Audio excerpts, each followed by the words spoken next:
উনজুর ইলাল আরদি ওয়া ইত্তিসাইহা, জমিন দেখ আর প্রশস্ততা দেখ।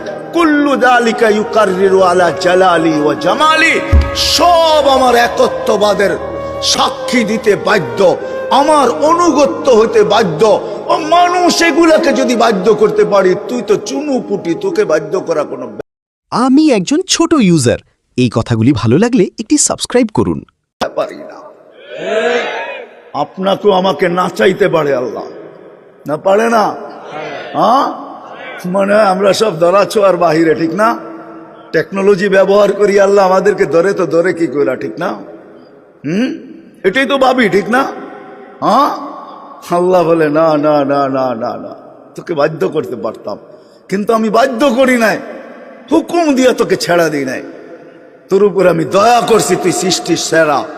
প্রথমেই আমি বলছি এই জন্য তোর উপর আমি ইহসান করছি, আমি আমার নবীকে আদর্শ বানায় পাঠায় দিছি।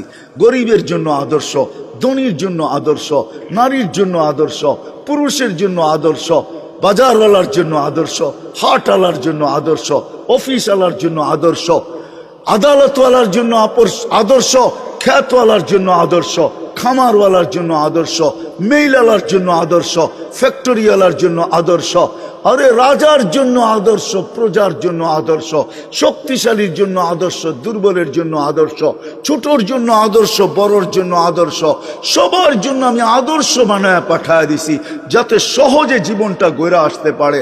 গরিব যাতে সহজে পারে, ধনী যাতে সহজে পারে, শাসক যাতে সহজে পারে, শাসিত যাকে সহজে পারে, নারী যাতে সহজে পারে। ও যুবক, নাইলে এই হাদিস কোনোদিন আসতো না।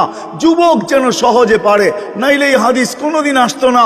ইন্নাল্লাহা ইউবাহি বিশাব্বিস সালেহ, নেক যুবককে নিয়ে আল্লাহ ফেরেশতাদের উপরে গৌরব করেন, সুবহানাল্লাহ। নাইলে এই হাদিস কোনোদিন আসতো না।